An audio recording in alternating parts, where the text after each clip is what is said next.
Welcome to the Operation Move podcast. It is about 12 o'clock and on Friday, and I've just finished packing because I have on days like today where I've got a lot on, I figure I've got to work my way backwards. Things that definitely have to be done at the end of the day, and that's one of them. Normally, when I travel, I would catch an early morning flight, and so I kind of delude myself into thinking, no, I've got loads of time to pack.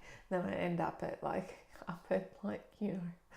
a.m. still packing. So it's kind of a blessing that this time I'm heading down in the evening, and even though I won't get down to Melbourne until relatively late, but I get to fly from Ballina to Melbourne, so I don't have to do that whole drive to the Gold Coast, which is pretty nice. So that part of my day is done, and I'm just going to now try and sort of line everything up so that when I get back on Sunday night exhausted, hopefully exhausted. Being exhausted would be a good sign of a good race, that things sort of run smoothly while I'm away. But that part of it is done.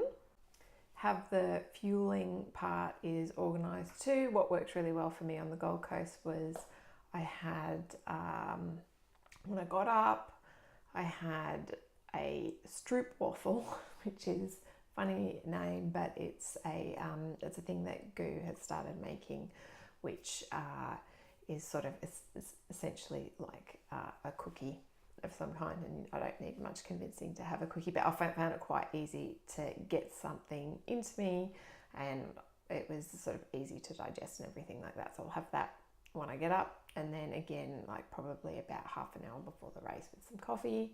It's at 8, which is a bit later than what I'm used to doing. Like ordinarily I'm kind of used to things starting at 6 or 7, so it'll probably be a bit more important that I do actually have something to eat beforehand. And then I've got my 4 gels, which that's sort of optimistic. I see as I go, I'll have 1. If that feels fine, I'll have 2. If that feels fine, I'll have 3, and I'll just keep going until I'm not fine. Generally, because I break up the race into sections of 3Ks and then 3 5-kilometre blocks and then 3Ks. Having 4 is good because I have one just before each block starts, and as each block starts, the pace is supposed to get quicker in theory. So the gels help with that.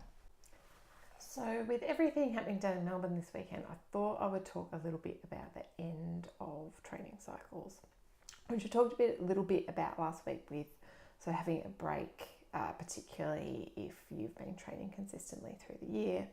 But something that I think that I don't know it happens to me, and I'm not sure if it happens to everyone or just some people, but I thought I'd talk about it anyway, which is that I get towards the end of a training cycle and get quite sad. And it's not pressure from the race, like what if I do well, what if I don't do well. I've sort of done enough at this point in time that I know that it's going to be the best possible thing that I can do on the day. So I don't really have a lot of kind of like pressure of, like what if I don't do as well as I could. Well, if I don't do as well as I could, it's not for want of trying, I guess. And it always gives me good information about what's going on, whether it's, like what part of it really sucks, whether it's sort of like a nutrition part, whether it's just conditions of the day part, whether it's just, fatigue, is it the lungs, is it the legs, all of those things that I can use in future training cycles. So it doesn't really worry me too much if I go in and don't do what I'm hoping to do. But I do get to the end of a training cycle and I feel there's a period of where I feel quite down about it. And I think it's just that it is an ending and you've spent 3 months working on something. And for me, I really enjoy the process. So it's sort of like, this is the end point of that process. Even though there's going to be another one, this is the end point of this one. It's almost like a reluctance to let it go. I think for me, probably too, it's also the end of the year, so I always feel like a little bit, what am I going to do with myself in the off season, even though I'll have plenty to do. Not having an event that I'm working towards show up for a good few months, it can kind of throw a bit of a spanner in the works of the routine that I'm used to and how I'm used to doing things. But by the same token, I'm also kind of looking forward to that, because I get to this stage of the year and physically I feel good, but mentally I'm ready for a break. So I think that it's just great to keep in mind that those whole range of emotions are going to come up in the taper, and a lot of it is essentially your ego protecting you from failure.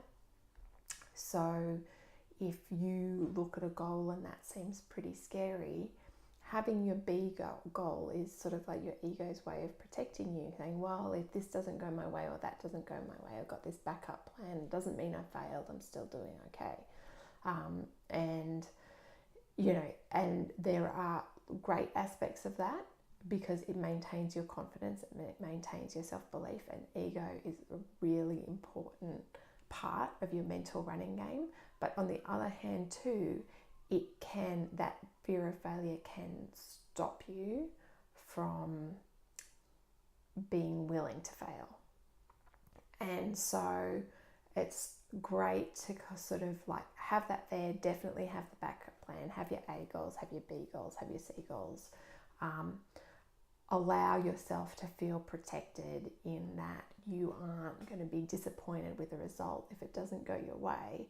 But also, if you just run the kilometre that you're in and don't worry, it's very easy. Like I do this in races. I'll get into the first couple of kilometres and I'll be like, I can't go faster than this. This is as fast as it's going to go. But I'm thinking too far ahead, because I'm thinking about like the 19 kilometres that I've still got to run, not the kilometre that I'm actually running. And so just having that moment of like, okay, this is fine. We don't have to worry about what happens next, but I'm okay here. This feels fine. This feels good. Breathing okay. Muscles feel good. It's, don't think about anything else. And then you get to the next one and just do the same thing and keep bringing yourself back to the moment. And that is going to stop you from sort of psyching yourself out to thinking, I can't do this for, another 20 kilometers or another 2 hours or whatever it is. And that is something also to be aware of going in, that sometimes the doubts you have aren't real doubts that are based in reality. They are doubts based on a self-protection mechanism, so that you can continue to feel good about yourself because you don't fail. And the brain is a really, really funny thing, because a lot of times I think with my big races, I've almost had to talk myself out of it. That there's no way I can do this, it's too hard, it's too challenging, I'm not there yet, it's just too much. I should just dial down my expectations of what I can do, and all of that, to get to a point where then I want to then sort of prove myself wrong. It's very complicated. And that kind of like mental gymnastics will happen a lot before a race. And it's very well known with anyone who is in the community group or follows me on Instagram, is that I always get sick in taper, always. And a lot of times it will magically go away before the race, so it doesn't affect things in any way. Sometimes it doesn't, but most of the time it does. And a few things happen. One is it forces me to focus on rest and nutrition and everything during the taper. Another thing is it really dials down what my expectations of myself are, because I don't feel 100%. And almost having that dialed down feeling with my expectations is enough that I don't have any fear of failure going into the actual thing, and then I'll just do what I can do. And I don't really believe in any way that the kind of the times that I have been sick before have really troubled my performance in any way. I think it is mostly a mental thing. This week I've been on the edge of a cold, so there was one day where it was kind of full blown where I was like, oh, I feel awful, and I've pretty much slept. But for the most part, it's just been like a little bit mucusy, a little bit of a sore throat, hasn't gone into the lungs, although I coughed this morning and really freaked myself out. And so it's there, and I've just been doing the best I can to balance, on the one hand, resting and recovering as much as I can, but not doing the thing where I don't do anything, because if I do that, then my body gets too relaxed and I'm likely to just get sick. So I've been trying to kind of like balance both of the things. And I can feel like I probably will get full sick after the race, but I think I can probably hold it off until then. But I do think it's mostly mental.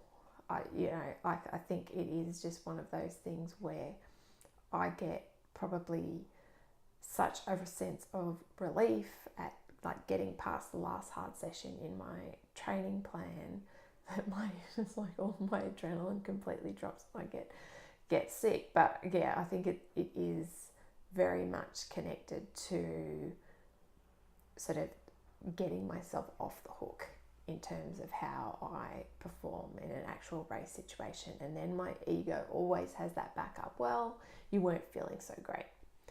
But the sort of the flip side of that is that because the pressure is then off, I probably do better than what I would if the pressure was 100% on. So you just have to work with your brain in that way, and just keep in mind that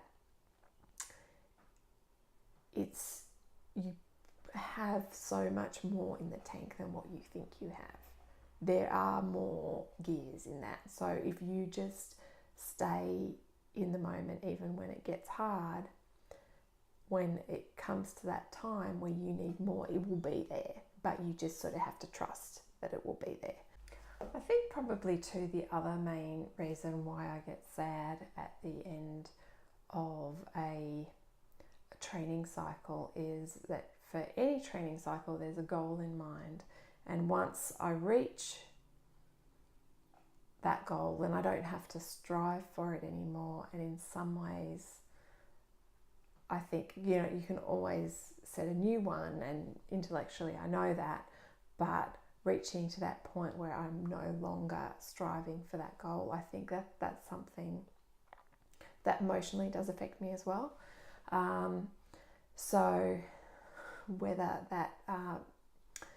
that's true for you or not, it is one of those things that is important to probably set your next goal before you actually get into your race or your event, because then you know, like, yes, you have your time off and everything in between, but you're not gonna sort of like have a motivational slump afterwards because you have something else that's on the horizon that you're working towards, as opposed to what can really easily happens a lot, is somebody sets a really big goal like a 10K or a half marathon or a marathon or whatever it is, and have not thought at all beyond that because it's so big and it takes so much time and everything like that.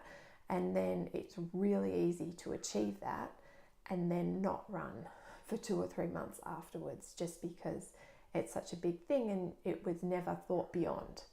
And so aside from whatever else is going on emotionally, you want to always think beyond this one event, because events are fantastic. I'm so excited to go down and see so many of the people I coach and so many people in the community, and you're in this amazing atmosphere, and Melbourne in particular, running onto the MCG, and it's always just been such a big Operation Move community event, so it's always super, super exciting. But it is also just one day of the year, and you want your training to be something that you enjoy every day, not just something that is for one day a year. You know, that one day a year is going to be pretty awesome, but you want your everyday to be the thing that gets you out of bed in the morning. So make sure you plan beyond that one big goal or that one big event, even if it is, it doesn't even have to be another event. It can be that you want to do a lower heart rate training cycle or whatever it is.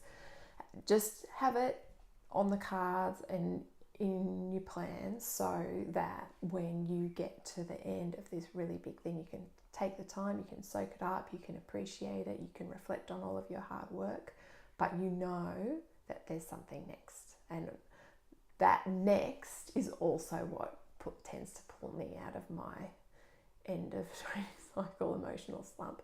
That, and getting to see lots of, as soon as I get down to Melbourne, it will be a different story, because right now I'm at home and I'm like, oh, it's the end and I really enjoyed it and I love training, and but as soon as I get on the plane, it will be a different story, because then it becomes about me going down to cheer and support people who are running this weekend, which is far more exciting than anything I might be doing. So I will leave it there, and I will talk to you guys next week.